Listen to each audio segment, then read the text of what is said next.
Kia ora YouTube, and a special kia ora to all of my loyal subscribers and viewers.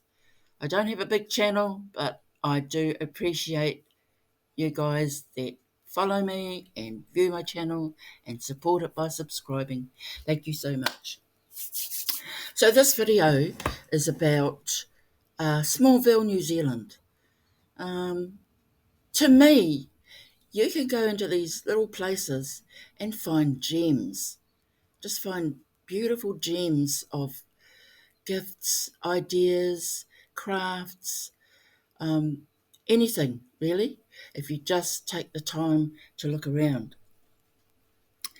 So I usually pass straight through Taihape on my way north.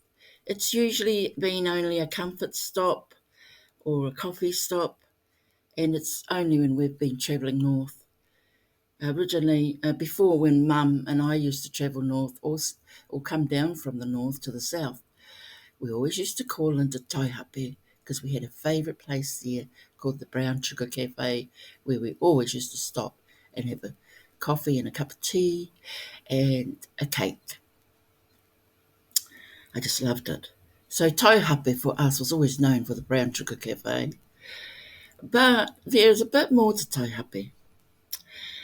So the township itself was built in the 1800s, and the original name for the town was O Taihape, and then it became Taihape, and I'm sure that the locals would be able to tell you a bit more about the history of that place.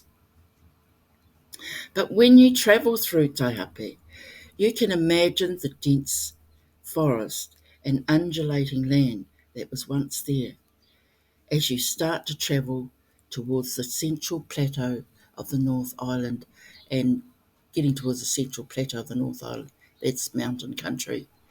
So Taihape is also a little bit cold, and it gets colder as you go into the central plateau. So, excuse me, anyway, this time on my way back from a road trip to Mangatautari, I decided to stop and look around Taihape. So the first shop I came across was called Hihi, Hihi. I pronounce it Hihi, but maybe it's Hi, I'm not sure. And it's a cooperative, a collective of artists and craftspeople from the local area.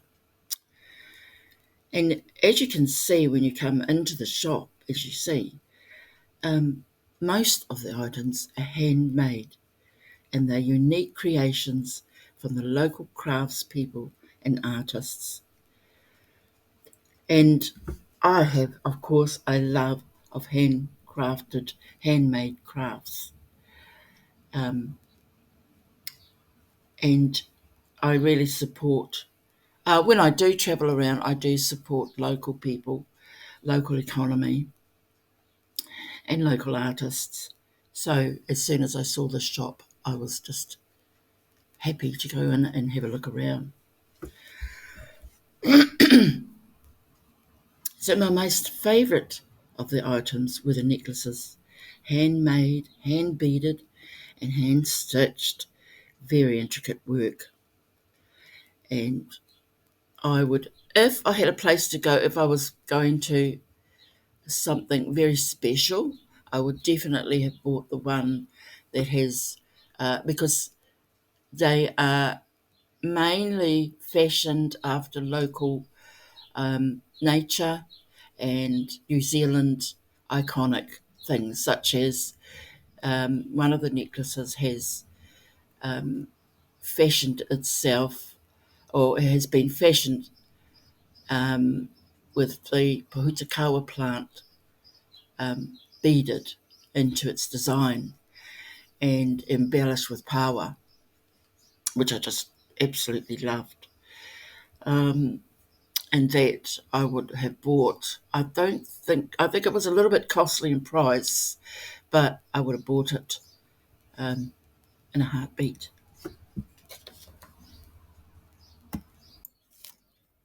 Yeah, so I was very impressed with that necklace, and I'm sure I'm certain that necklace is the right word for it.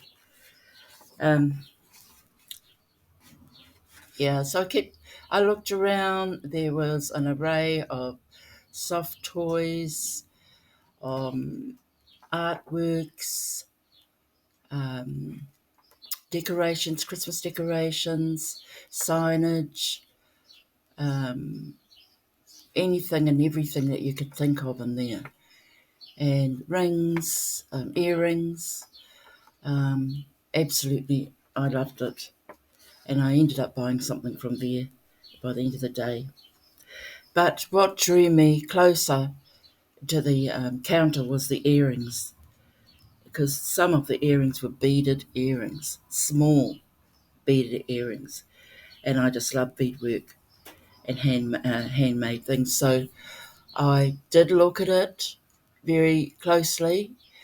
Um, I thought it was a little bit.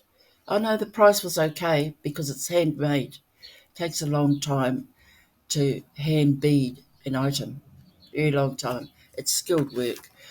Um, but I didn't buy one because I have handmade earrings already that I want to be the ones that are the ones that I wear because my sister made them.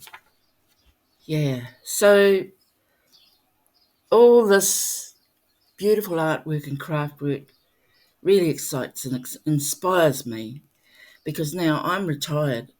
I like to use my spare time um, doing my hobbies, one of which is van life and going around in my van. But I also like to, I'm also a home artist, a crafts person, and I make things. I'm a maker as well of things. Um, whether they're relevant to the market, I'm not sure, but I like making things. And at the moment, I'm developing a lot of my own crafts. I make things like earrings, bangles, rings, and I've got to sort of work out what my specialist area is going to be. So yeah, I have a real interest in that. Then after that, I sort of walked down the street a bit and came across another shop. The second shop was called the Wild Rose, a lovely gift shop with a difference, with items that would interest anyone. Um, a beautiful Christmas dinner set from Portugal, beautiful sauces and condiments, and a wide range of herbal teas, including New Zealand herbs. And one that caught my eye was the kumaraho tea.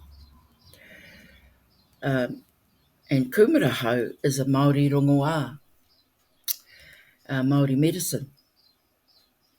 And for those of you who don't know Māori medicine, well, we had a lot of our own, Māori had a lot of their own Māori medicines made from the herbal plants of the New Zealand bush, New Zealand forests. And my grandmother, my mother and my sister used to use kumaraho as a rongoā for chestiness, coughs and so on. They used to, it used to be made into a liquid. They used to drink it. So it was really quite fascinating to me to see that they had a little container of kumaraho tea. It's a little bit like kawakawa tea, I suppose, but kumaraho I thought was a rongoā that not many people knew about. They found out about that one. So I bought a little pot of that, and I use it every now and then as it sits in my pantry. And throughout the whole shop, there was a fantastic Christmas display. It was very Christmassy. I think that's what drew a lot of people in, the Christmassy of it, um, Christmassiness of it. And so, yeah, I just loved it. I think the difference between the two shops is that one, their um, everything is handmade and local and comes from the inspiration of individual people the makers, and they all get together and form a shop, which is something I'd love to do, be a part of a collective. Um, actually, these collectives are all over the country, and they are all local people, or they're New Zealand artists and craftspeople. And so the difference was that shop, which I really love, but also the Wild Roses shop. Um, they have a more kind of universal, formal design gift. Um, um, and you would be able to get a beautiful gift, possibly for the fraction of the price that you would buy in a big city. Because remember, these shops have lower overheads, and they're in a smaller area, so they really like to have your custom. Um, so after this, and that's the difference between the two shops. Sorry, one is a lot more formal, and the other one is a lot more kind of organic and unique. So after looking at these shops, I wandered down the street, just sauntered down the street, and looked at various different shops. And then I decided to go and have a coffee at our usual haunt, the Brown Sugar Cafe. And have a coffee and a cake.